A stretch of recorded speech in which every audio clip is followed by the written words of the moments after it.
नमस्कार, महाराष्ट्र के महानिर्णय में आपका स्वागत है। मैं हूं आपके साथ प्रीति रघुनंदन। महाराष्ट्र में 1.75 लाख करोड़ रुपए के निवेश के एमओयूज पर हस्ताक्षर किए गए। मुख्यमंत्री देवेंद्र फडणवीस की उपस्थिति में ये समझौते किए गए हैं।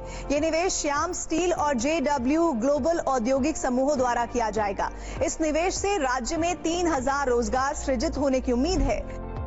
महाराष्ट्र के बिजली उत्पादन के लिए महत्वपूर्ण मानी जाने वाली छत्तीसगढ़ स्थित महानिर्मिती की पहली गरे पालमा कोयला खदान से उत्पादन शुरू हो गया है। मुख्यमंत्री देवेंद्र फडणवीस ने जानकारी दी है।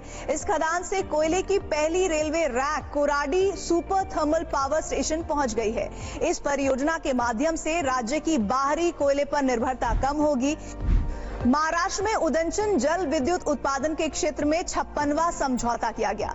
मुख्यमंत्री देवेंद्र फडणवीस की मौजूदगी में 1200 मेगावाट बिजली उत्पादन के लिए जल संसाधन विभाग और नोवेरियन एनर्जी प्राइवेट लिमिटेड के बीच एक समझौता ज्ञापन पर हस्ताक्षर किए गए। इस अवसर पर मुख्यमंत्री ने कहा कि पम्प्ड स्टोरेज प्रोजेक्ट्स के माध्यम से महाराष्ट्र ऊर्जा उत्पादन में अग्रणी बनेगा।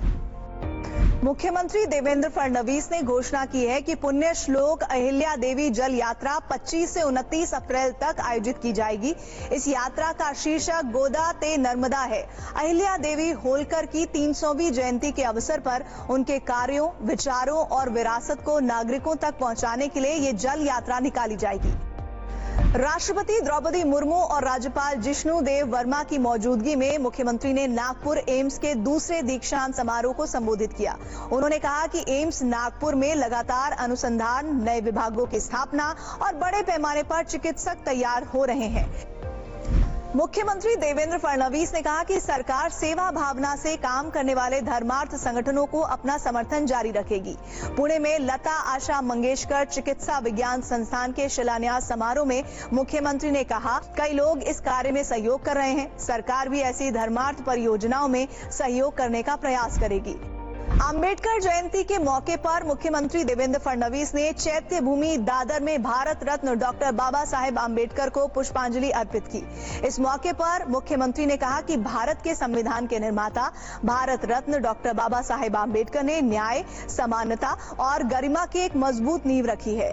उन्होंने एक ऐसे समाज की परिकल्पना की जो भेदभाव से मुक्त हो और जिसकी जड़ें एकता में निहित हो। मुख्यमंत्री ने कहा कि डॉक्टर बाबा साहेब आम्बेडकर का योगदान केवल सामाजिक सुधारों तक ही सीमित नहीं था, बल्कि ये भारत की आर्थिक विचारधारा की नींव तक विस्तृत था। उन्होंने एक केंद्रीय बैंक की स्थापना की, वकालत की और भारतीय रिजर्व बैंक के गठन में एक महत्वपूर्ण भूमिका निभाई। उनके विचार आज के ग्लोबल दौर में भी प्रासंगिक बने हुए हैं। मुख्यमंत्री देवेंद्र फडणवीस ने पुणे में ज्योति सावित्री जिला परिषद स्कूल का उद्घाटन किया। क्रांति सूर्य महात्मा ज्योतिबा फुले के द्विशताब्दी वर्ष की शुरुआत के मौके पर मुख्यमंत्री ने उन्हें पुष्पांजलि अर्पित की। ज्योतिबा फुले के ही गांव में पुणे जिला परिषद ने इस आधुनिक और सीबीएसई आधारित स्कूल का निर्माण किया है।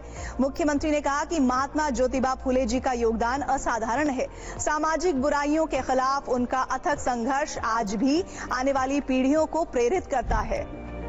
महात्मा फुले की द्विशताब्दी जयंती के उपलक्ष्य में महाराष्ट्र में साल भर कई कार्यक्रमों का आयोजन किया जाएगा। इसी के तहत मानव संसाधन विकास के कार्य के तहत केंद्र सरकार के महात्मा फुले कौशल विकास प्रशिक्षण कार्यक्रम का शुभारंभ किया गया।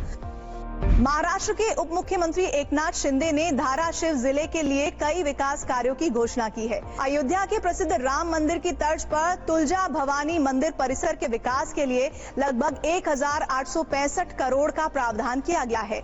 इसके अतिरिक्त 8 प्राचीन मंदिरों के जीर्णोद्धार और 8 कुंडों के पुनरुद्धार की योजनाएं भी बनाई गई हैं। सूचना एवं जनसंपर्क महानिदेशालय के नई दिल्ली स्थित महाराष्ट्र परिचय केंद्र द्वारा राष्ट्रीय जनसंपर्क परिषद का आयोजन किया गया। परिषद के विभिन्न सत्रों में जनसंपर्क क्षेत्र की नवीनतम तकनीक और उसके उपयोग पर चर्चा की गई।